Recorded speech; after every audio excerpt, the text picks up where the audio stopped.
नमस्कार दोस्तों, आज के इस वीडियो में हम जितिया व्रत की कथा लेकर आए हैं। बहुत समय पहले की बात है। दो बहनें थीं।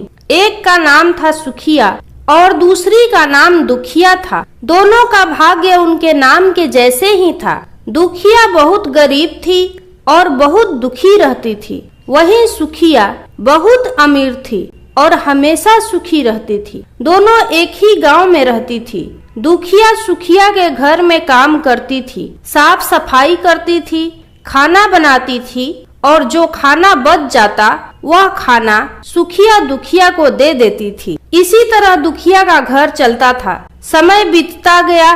दोनों के बच्चे थे। सुखिया के 2 पुत्र थे और दुखिया के भी 2 पुत्र थे। एक बार जब जितिया का त्योहार आया तो दोनों बहनों ने जितिया का व्रत रखा। व्रत वाले दिन दुखिया ने सुखिया के घर जो चावल फटका उसमें से जो खुर्दी निकली उसे उसने अपने लिए रख ली और साफ चावल सुखिया को दे दी।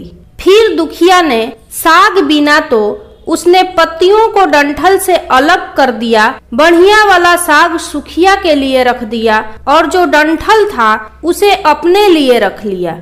अब दुखिया ने सुखिया के घर का सारा भोजन तैयार कर दिया और अपने घर चावल की खुर्दी और साग का डंठल लेकर आ गई और उसने खुर्दी का चावल और साग की डंठल बनाकर अपने बच्चों को खिलाया और उसने खुद भी खाया। उसके बाद दुखिया सोने चली गई। आधी रात में एक बूढ़ी औरत उसके घर पर आकर दरवाजा खटखटाती है तो दुखिया पूछती है, कौन है? तब बूढ़ी औरत बोलती है, बेटा मैं हूँ। तब दुखिया ने उठकर दरवाजा खोला और पूछा, अम्मा आपको क्या चाहिए? इतनी रात में आप यहाँ क्यों आई हैं? तब उस बूढ़ी औरत ने कहा कि बेटा मुझे बहुत भूख लगी है, अगर कुछ खाने को हो तो दे दो। दुखिया उसे घर के अंदर लेकर आती है और उससे कहती है, अम्मा हम लोग बहुत गरीब हैं। आज मैंने खुर्दी का चावल और साग की डंठल बनाई है, क्या आप उसे खाएंगी? तो उस बूढ़ी औरत ने कहा, हाँ क्यों नहीं खाऊंगी, मुझे बहुत भूख लगी है। दुखिया अंदर जाकर खुर्दी का चावल और साग की डंठल लेकर आती है और उस बूढ़ी अम्मा को दे देती है। बूढ़ी अम्मा खाना खाने के बाद कहती हैं कि मुझे अच्छे से कुछ दिखाई नहीं देता, इतने रात की अंधेरे में मैं अपने घर कैसे जाऊंगी? तो दुखिया कहती है, कोई बात नहीं, आप यहीं पर सो जाइए। तो बूढ़ी अम्मा दुखिया के घर में ही सो जाती हैं। फिर थोड़ी देर बाद उठकर बूढ़ी अम्मा बोलती हैं, बेटा मुझे दीर्घ शंका लगी है, कहाँ करूं?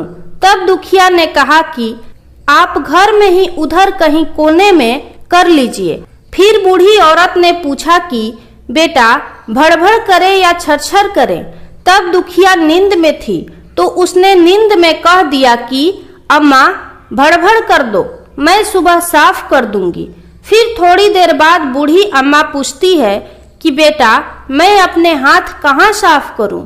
तो दुखिया कहती है, आप मेरे सिर में अपने हाथ को साफ कर लीजिए।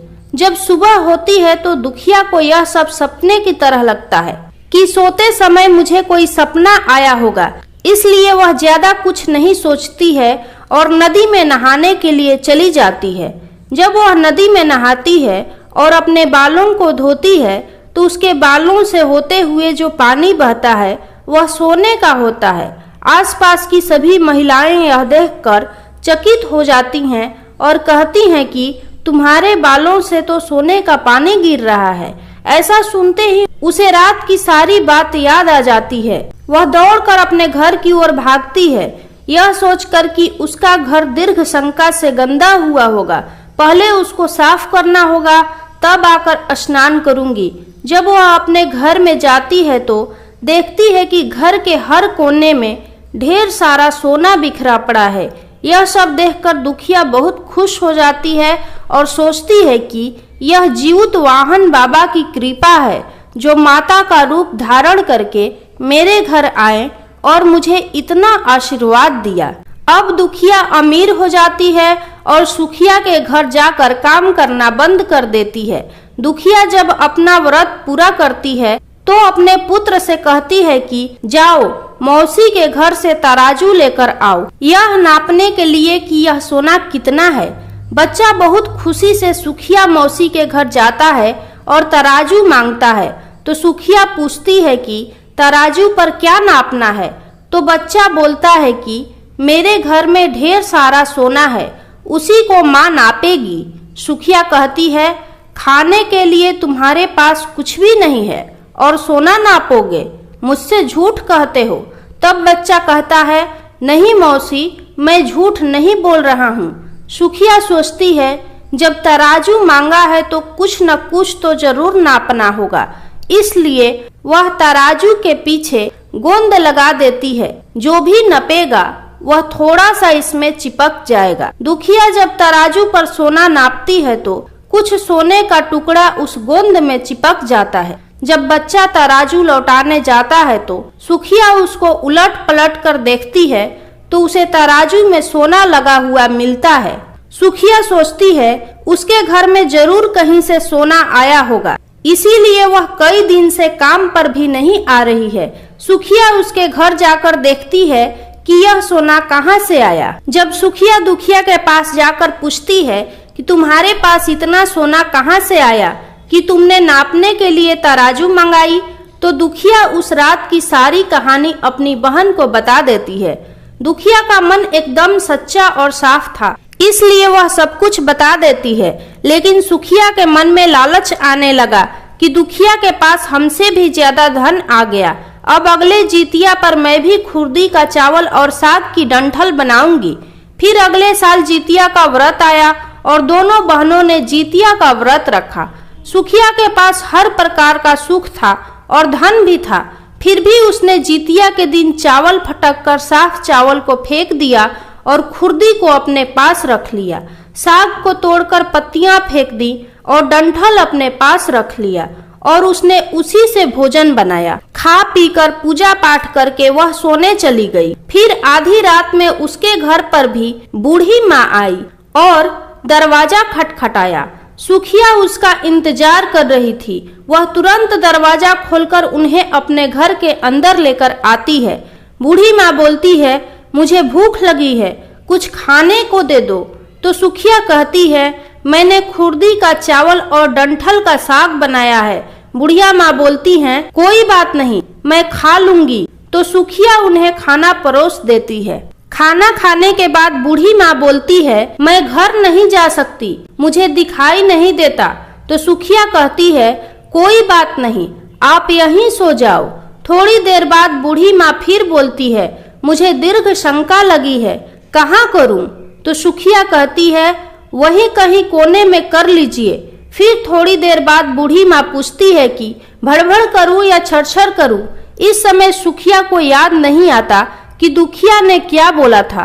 तो सुखिया बोली माँ छरछर कर दीजिए। फिर बूढ़ी माँ पूछती है बेटा मैं अपने हाथ कहाँ साफ करूं?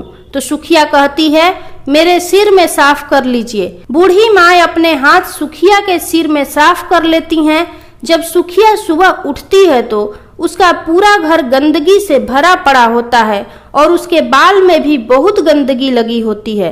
यह सब देखकर सुखिया बहुत दुखी हो जाती है और उसे बहुत गुस्सा भी आ जाता है। वह अपनी बहन दुखिया को बुलाती है और उस पर गुस्सा करती है।